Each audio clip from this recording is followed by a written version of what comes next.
Hello. Copying of DNA and other cellular content during reproduction. This mechanism of copying of DNA and cellular content during reproduction is one of the most essential mechanism by which there is production of human babies from human. There is no reproduction of elephants from human, right? So this concept is one of the concepts which is discussed under Chapter 1, Reproduction in Organism.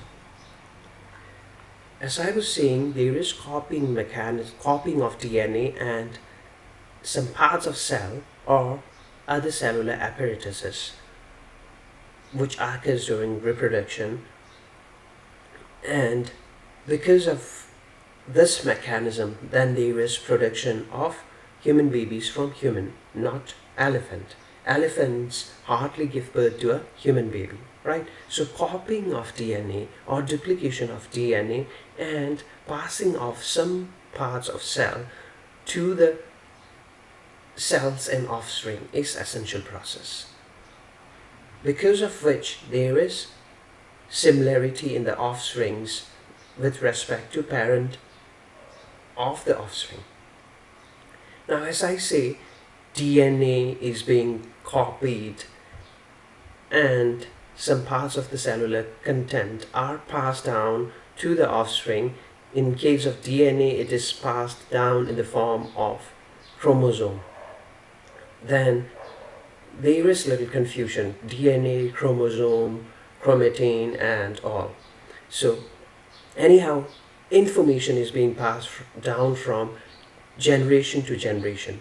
Let's understand what is DNA, chromosome, chromatin in little detail.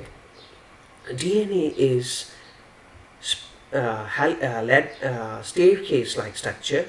Usually the staircase or ladder is in the form of coiled structure or helical structure or spring-like structure. So DNA is a double helical structure having two strands, one strand and the other strand, and these two strands are sandwiching, or between these two we have nitrogenous bases which are joined together by hydrogen bonding and formation of a helical staircase or helical ladder. So DNA is double helix, and part of DNA is gene, segment of DNA, fragment of DNA, portion, tiny portion of DNA which code for a particular character, say like hair color, eye color, all these are skin color, all these are because of the genes. So genes are segment of DNA. So DNA on coiling or wrapping around proteins called histone, then there is formation of beads-like structure attached to a string or thread. So under microscope, these structures which are formed by coiling of DNA around histone protein are observed as ball which is attached to string. So beads on thread is being observed under microscope. Under electron microscope we can't observe it under compound microscope. So these structures, these ball-like structure attached to the string are called as nucleosome. Nucleosomes on condensing, on coiling and supercoiling, there is formation of chromosomes. So chromosomes are condensed form of nucleosomes. Nucleosomes are usually the histone protein around which there is wrapping of DNA. So we have understood DNA. We have also tried to understand chromosome. Chromosomes are usually observed before the cell division or during the cell division. In resting cell, there is no chromosomal structure observed. Instead of chromosome, we found thread-like structure, and thread-like structure having beads on it. And these structures are usually known as chromatin.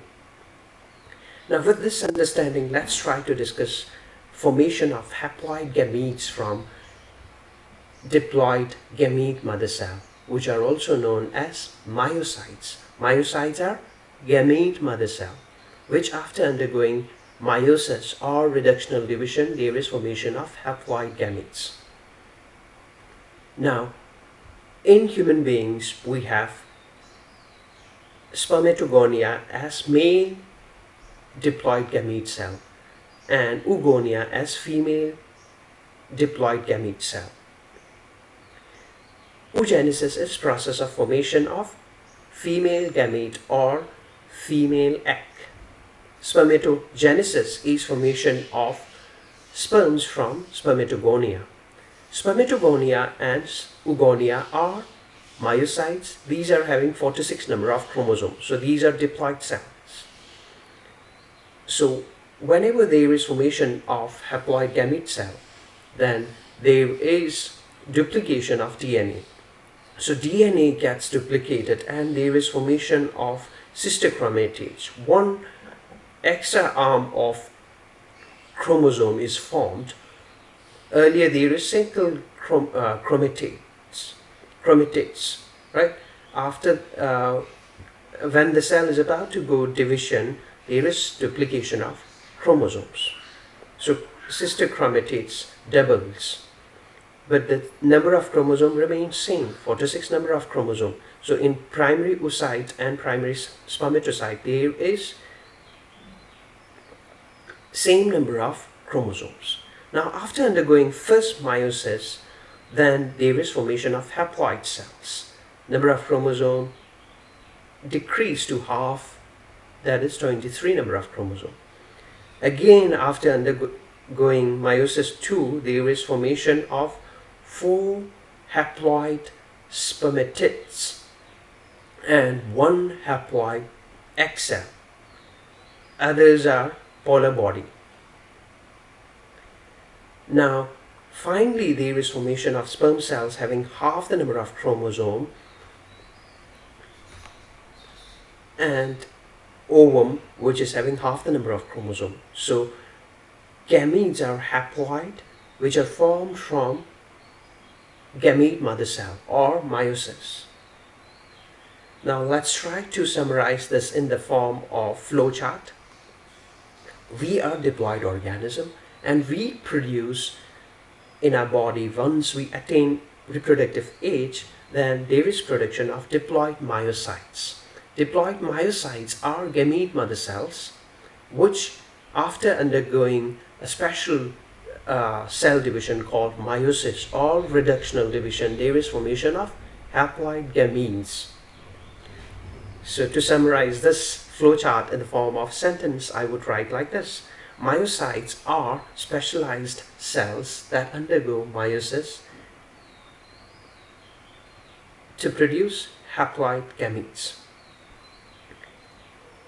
Now, after the production of gametes, in case of male we have sperm or antherozoids, which are haploid, N, represented by N. In case of female, there is production of ovum, which is represented by N, which is usually haploid and represented by N. And combination of these two haploid gamete cell, there is formation of diploid cell called zygote, and the process is called fertilization, fusion of male and female gametes. Once the zygote undergo mitosis, there is formation of embryo. Embryo on further undergoing mitosis and cell differentiation, there is formation of organism. Differentiation here refers to specialization. After division of cells get specialized to form special cells having special structure and special function, and later on there is formation of organism. So we can say that haploid gametes fertilize to form diploid zygote, and zygote is the diploid cell from which there is formation of living organisms. So zygote is the single cell from which life begins.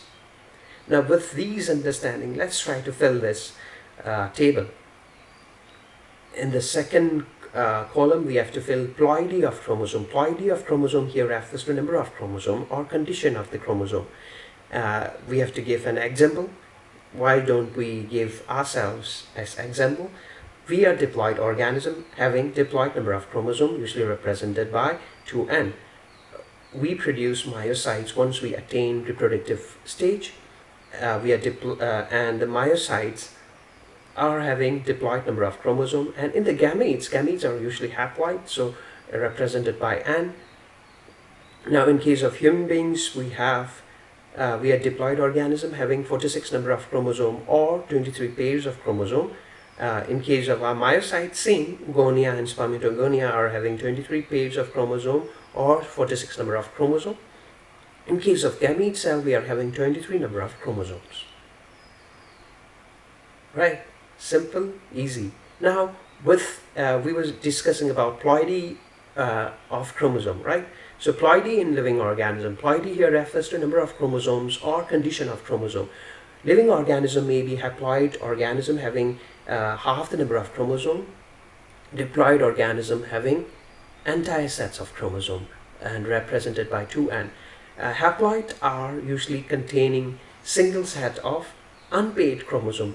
Either one parental chromosome is present in the offspring, not both the parental chromosome is present in offspring. In case of diploid organism, both the chromosomes or two complete sets of chromosomes are present. One chromosome each from both of the parent. Usually haploid organisms are included under kingdom Monera, fungi, algae also have haploid chromosome, haploid number of chromosome. Bryophytes also do have. So organisms belonging to Monera kingdom, fungi kingdom, algae and bryophytes have haploid number of chromosome in the parent body or in the offsprings. But in case of human beings, pteridophytes, gymnosperms are non-flowering plants, angiosperms, and many of the animals have diploid number of chromosomes. Now,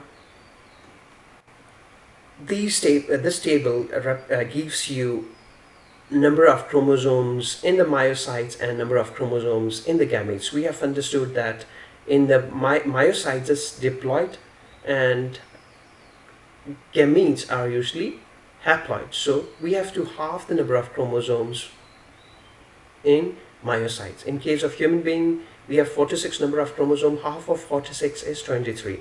In case of housefly, we have 12 number of chromosome and half of 12 is 6. In that way, onion, which are having 32 number of chromosome, if we halve 32, we get 16 number of chromosomes. So gametes are having half the number of chromosomes that of myocytes. Myocytes are cells which undergoes to form haploid gamete cells. Myocytes are produced from diploid organisms, right? All these are diploid organisms represented here. So with this, try to answer these questions. First question, discuss how copying of DNA and cellular apparatus during reproduction is achieved. Distinguish between diploid organism and haploid organism. Name the cell division by which there is formation of haploid gametes from diploid gamete mother cells. Explain term myocytes. Humans are diploid organism and produce haploid gametes. So you have to justify. With this, hope you have understood. I won't discuss more than this. Thank you.